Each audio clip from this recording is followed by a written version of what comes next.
Carles II l'embruixat ha mort sense descendència. Les seves vastes possessions tenen dos pretendents, Felip d'Anjou, net del rei de França, la potència hegemònica del moment, i Carles d'Habsburg, fill de l'emperador romano-germànic, el contrapès dels Borbons. És la guerra, els Borbons a una banda, a l'altra els Habsburgs amb els seus aliats, i al mig la corona d'Aragó, partidària de Carles d'Àustria, es converteix en l'escenari principal del conflicte a la península Ibèrica.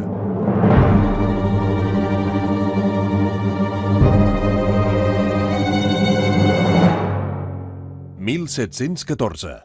La guerra a comarques». El litoral en joc. Avui anem cap al litoral. Som a la primavera de 1713.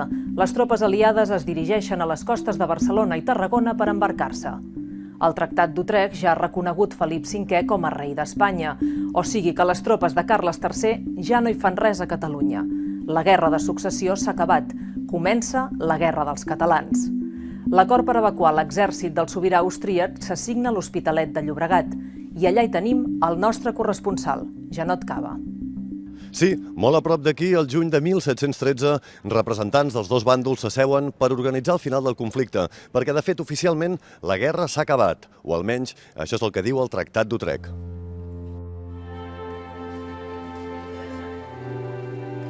Ara és la segona ciutat més poblada de Catalunya, però a principis del segle XVIII l'Hospitalet de Llobregat era poc més que algunes masies, 4 cases i un parell d'hostals.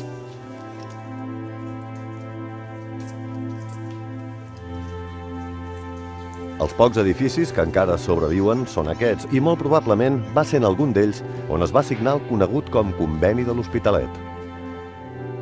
No n'ha quedat cap rastre, però per aquesta zona hi havia un hospital fundat probablement per l'Orde de Sant Joan de Jerusalem o dels Hospitalers que acabaria donant nom a la ciutat. L'actual espai d'art l'Harmonia és una de les cases senyorials que ja existia aleshores i no es pot descartar que la reunió entre filipistes i austriacistes fos aquí dins.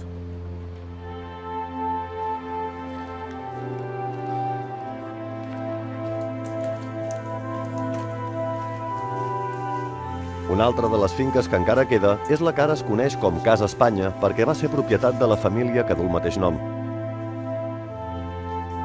Actualment és el Museu d'Història de l'Hospitalet i s'hi pot veure una exposició sobre el conveni.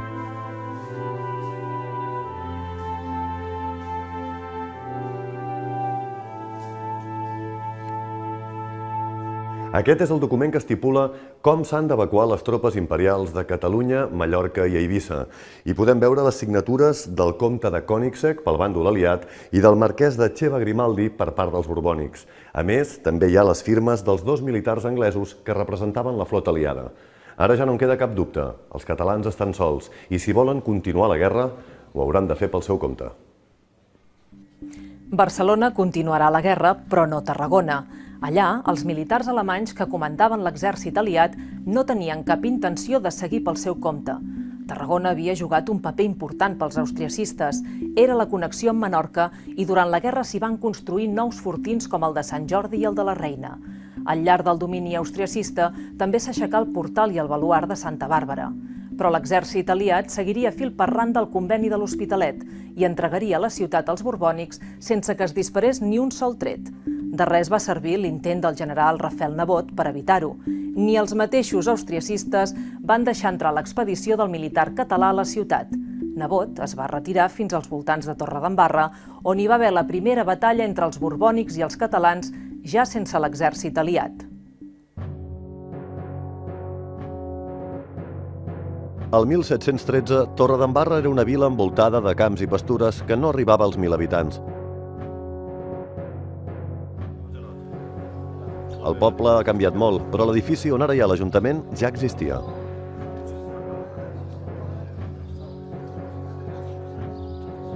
Som a l'Ajuntament de Torredembarra, però això què era l'any 1713? Era el castell, residència del domini dels comtes de Queralt, en aquest cas Andreu de Queralt era el senyor de la vila, i aquesta era la residència Castellnoble, vull dir, un edifici històric, en tant quant és primer de l'obra civil catalana, un edifici de certa magnitud considerable i, per tant, fortalesa que juga un paper mínimament important dins la batalla, que després ja en parlarem. Per què es produeix la batalla de Torredembarra? La batalla que es diu és un accident. Es fa camp obert entre Torredembarra i Altafulla. El que passa que el marc històric, per contextualitzar, és que la Junta de Brassos, quan decideix resistir, veu que Tarragona és l'única plaça al sud de Catalunya que li possibilita guanyar temps per resistir i armar-se a Barcelona.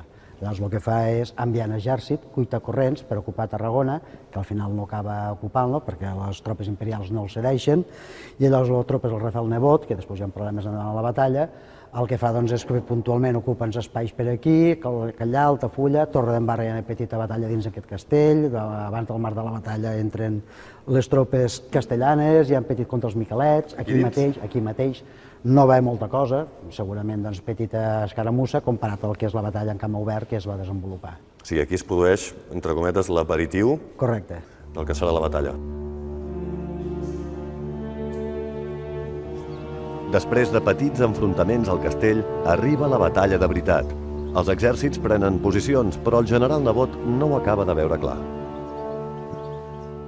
Se planteja si atacar o no atacar, però el capità Navarrès, que era comandava els dos exèrcits de cavalleria, les dues ales, la dreta i l'esquerra, inciten al Nebot a dir, escolta, si nosaltres no ataquem, millor fer-nos frares. Una frase d'aquestes que té pes.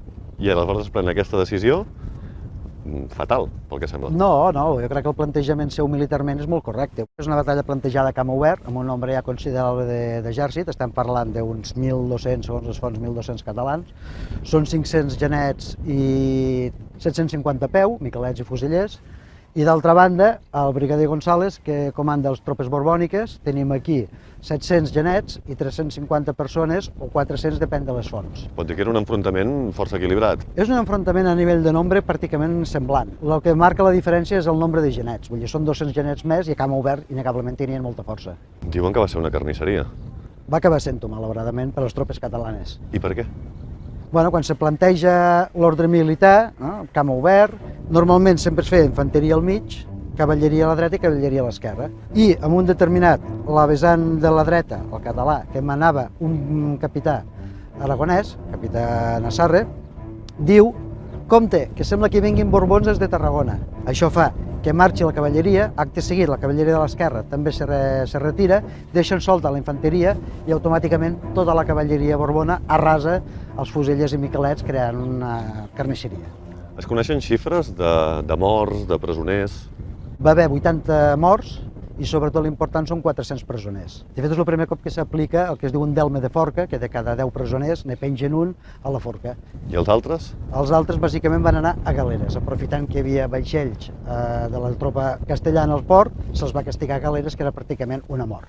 D'entrada tenien 10 anys, era el termini, tot i que es podia allargar com així va succeir amb aquests, i a través de la relació que tenim dels presoners, també una cosa curiosa d'apuntar és que les tropes catalanes hi havia gent de Tivissa, hi havia gent de la Seu d'Urgell, hi havia aragonesos, hi havia valencians, hi havia sards, hi havia algun portuguès, per tant era un exèrcit multinacional, que diríem ara. Deixem Torredembarra, però no al litoral. Barcelona s'està quedant cada vegada més sola. El 25 de maig de 1714, tropes borbòniques ataquen Vilanova de Cubelles, coneguda després com a Vilanova i la Geltrú. Els cronistes locals descriuen el dia com horrorós i expliquen pillatges i destrucció per tota la vila. Janot Cava és en un dels punts que representa la resistència de Vilanova. Endavant, Janot! Darrere meu tinc el punt de guaita i de defensa que s'utilitza durant la guerra a Vilanova i la Geltrú. Pocs anys després, d'acabades les obres, el campanar de Sant Antoni és testimoni de l'atac que arrasa el 20% del poble.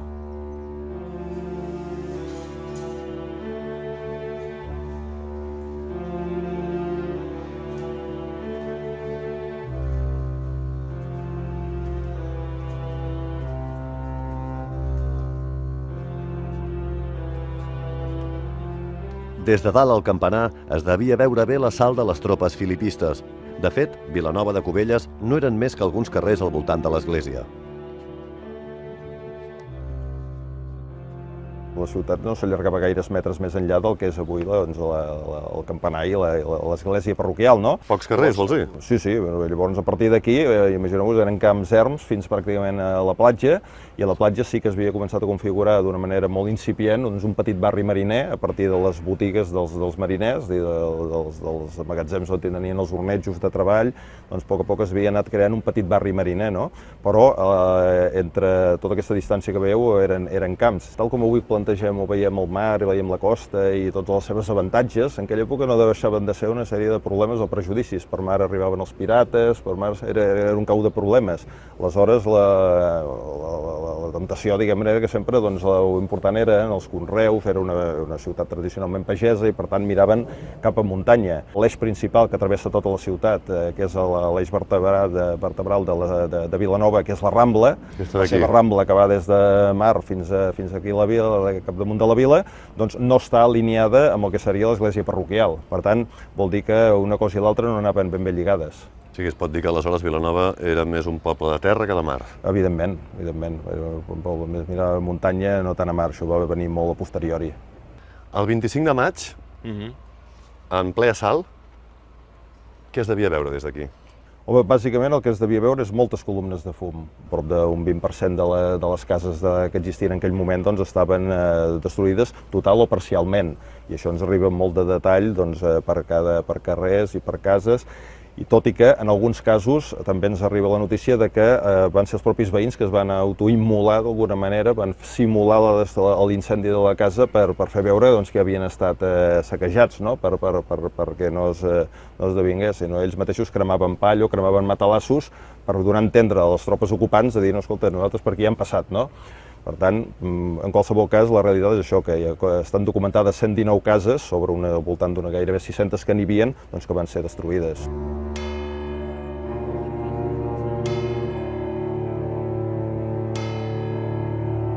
El foc no va deixar cap rastre d'aquelles cases, però no era la primera vegada que Vilanova patia l'ocupació de militars i se'n poden veure les proves passejant pel centre. Contínuament per aquí passaven tropes que anaven amunt i avall per diferents vicissituds i s'hostatjaven a la ciutat, no? Aleshores, les tropes, diguem-ne, regulars s'hostatjaven qualsevol lloc, qualsevol casa, sínies, quadres, però després hi havia els oficials que aquells tenien una sèrie de cases reservades on podien hostatjar-se. Aquí en tenim un cas. Aquest és un cas, per exemple, d'una casa on podem veure a la llinda que hi ha el grau de capità, abreviat, de capitan, que volia dir que això era una casa habilitada, pel nivell de la casa, de la vivenda, era una casa habilitada per hostatjar un capità. Escolta, i aquestes lletres tan discretes, potser hi ha molta gent que ha passat per aquí 1000 vegades? Probablement, que molta gent no ha passat i no s'haurà dat mai que això existeix. Aquí el que veiem és una abreviació del que seria el rang de capità, de capitan en aquest cas, on pràcticament la C no es veu, la primera lletra que està molt difusa, veiem la A de K, i llavors en petit la T, la A i la N, que és capità. Aquells militars no només van afectar Vilanova, l'assalt filipista també va tenir conseqüències per la ciutat veïna. Albert, quines conseqüències va tenir per als pobles del voltant la presa de Vilanova? A veure, bàsicament la relació del moment de l'ocupació la va tenir Vilanova amb Sitges, perquè de fet va haver un primer intent d'ocupació de les tropes borbòniques de la vila de Sitges. Això va fer que molts sitgetans es fugissin d'allà i es refugiessin a Vilanova. Llavors va haver una mena de canvi de plans que va fer que les tropes borbòniques, comandades per José Antonio de Chávez i Osorio, que era un militar reputat, un militar borbònic, que havia tingut protagonisme amb l'ocupació, incendi i destrucció de Xàtiva, el 25 de maig va ser quan van voler ocupar Vilanova. En aquell moment el que va passar a Sitges és que tot aquest anar i venir el que va fer és que en relativament poc temps va anar canviant de mans, ocupada per uns, després ocupada pels altres, i això va haver-hi un cert moviment en aquest aspecte. La primavera de 1714 acaba i tot el litoral, des de Tarragona fins a les portes de Barcelona, ja està sota el control dels borbònics. A la costa només la capital hi resisteix. Abans de marxar, ens queda per escoltar el testimoni del protagonista del dia. Avui coneixerem el general Rafel Nebot.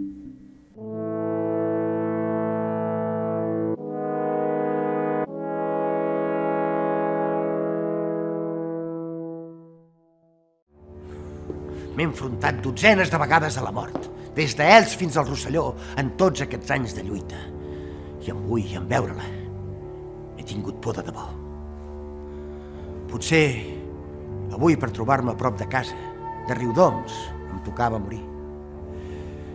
No és gaire lluny de Torredembarra, que, malauradament, acompanyarà el meu nom fins a la fi. Quin desastre. Havíem d'impedir que els borbònics ocupessin Tarragona, abandonada per aquells miserables alemanys que es deien aliats nostres. I ens han estocinat en uns horts. La nostra cavalleria, quin comportament més vergonyós, com ha reculat!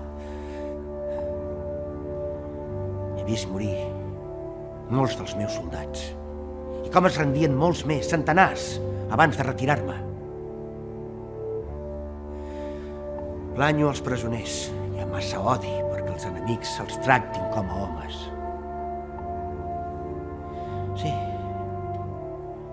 Sí que hauria estat millor que m'haguessin matat.